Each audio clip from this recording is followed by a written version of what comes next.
নমস্কাৰ বন্ধুসকল, আজি পুনৰ এটা নতুন ভিডিঅ' লৈ আপোনালোকৰ আগত উপস্থিত হৈছোহি। যদি ভিডিঅ'টো ভাল লাগে লাইক কৰিব, ছাবস্ক্ৰাইব কৰিব আৰু শ্বেয়াৰ কৰি দিব। আজি আপোনালোকক দেখুৱাম অৰুণোদয় আঁচনিৰ হিতাধিকাৰীৰ তালিকাখন কেনেদৰে ডাউনলোড কৰিব পাৰিব আৰু অৰুণোদয় আঁচনিত নিজৰ নামটো কেনেকৈ চেক কৰিব তাৰ বিষয়ে আজি ভিডিঅ'টোত আলোচনা কৰিম। প্ৰথমতে আপোনালোকে যিকোনো এটা ব্ৰাউজাৰ অ'পেন কৰি ল'ব আৰু টাইপ কৰিব www.orunodaya.in।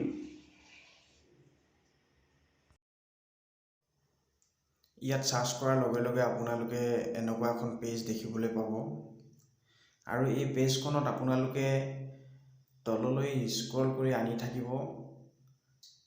তললৈ স্ক্ৰল কৰি আনি থকাৰ পাছত আপোনালোকে দেখিবলৈ পাব ভিউ ষ্টেটাছ, ৰেজ কমপ্লেইন, এনেকুৱা তিনিটা অপশ্যন আপোনালোকে দেখিবলৈ পাব। ইয়াত ভিউ ষ্টেটাছত আপোনালোকে ক্লিক কৰিব আৰু ইয়াত ক্লিক কৰাৰ লগে লগে আপোনালোকে দেখিবলৈ পাব ইয়াত গোটেইবিলাক ডিষ্ট্ৰিক্টত কিমান কেইজন ভেৰিফাইড বেনিফিচিয়াৰীজ আছে গোটেইখিনি আপোনালোকক ইয়াত দেখুৱাবলৈ পাব। ডিষ্ট্ৰিক্ট ৱাইজত আপোনালোকে দেখিবলৈ পাব বাক্সা, বৰপেটা, বিশ্বনাথ, বঙাইগাঁও, কাছাৰ, চৰাইদেউ, চিৰাং, দৰং, ধেমাজি, ধুবুৰী, এনেধৰণৰ সকলোখিনি আপোনালোকে গোটেইবিলাক ডিষ্ট্ৰিক্টে আপোনালোকে পাব। ইয়াত আপোনালোকে যিকোনো এখন ডিষ্ট্ৰিক্ট ছিলেক্ট কৰি দিলে ইয়াত গোটেই ডিষ্ট্ৰিক্টৰ বেনিফিচিয়াৰীবিলাকৰ নাম ইয়াত ওলাব। আপোনালোকে কেইবাখনো পেজ থাকিব ইয়াত, আপোনালোকে একেবাৰে তলত গৈ নেক্সট যদি কৰি যায় গোটেইখিনি লিষ্টখনেই পাব।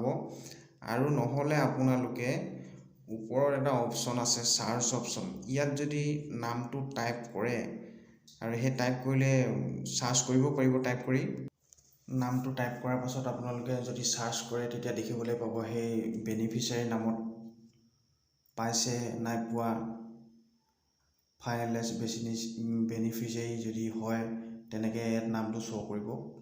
এনেদৰে আমি চাৰ্চ কৰাৰ লগে লগে নামটো ইয়াত ওলাই গৈছে আৰু কোন বেংকৰ ডিটেইলছৰ সৈতে ইয়াত ওলাই গৈছে, এড্ৰেছৰ সৈতে।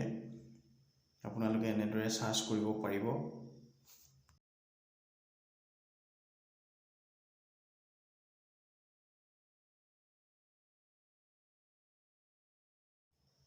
ইয়াতে আপোনালোকে দেখিবলৈ পাব একে শেষৰ ফালে ৰেইজ এ কমপ্লেইন লিখা আছে। তাত যদি আপোনালোকে ক্লিক কৰে এনেকুৱা এখন এপ্লিকেশ্যন ফৰ্ম ওলাব আৰু ইয়াত আপোনালোকে কমপ্লেইন কৰিব পাৰিব। এখন কমপ্লেইন ফৰ্ম এটা অপশ্যন ৰাখিছে তেওঁলোকে। ইয়াত আপোনালোকে নিজৰ নামটো, mobile number, district, email address, pin code এইবিলাক আপোনালোকে ফিল আপ কৰি কোনোবাই বিশেষ পাব নলগা ব্যক্তিয়ে যদি কেনেবাকৈ পাইছে ইয়াত আপুনি কমপ্লেইন কৰিব পাৰিব। আৰু ইয়াত গোটেইখিনি অপশ্যনখিনি ইয়াত দিয়া আছে। নন এলিজিবল ৰিজনছবিলাক ইয়াত দিয়া আছে। গতিকে এই ৰিজনবিলাকৰ যদি কোনোবাই পাইছে তেনেকৈ আপুনি কমপ্লেইন কৰিব পাৰিব। বন্ধুসকল, যদিহে মোৰ ভিডিঅ'টো ভাল লাগিলে আপোনালোকে লাইক, ছাবস্ক্ৰাইব আৰু শ্বেয়াৰ কৰিবলৈ নাপাহৰিব। ধন্যবাদ।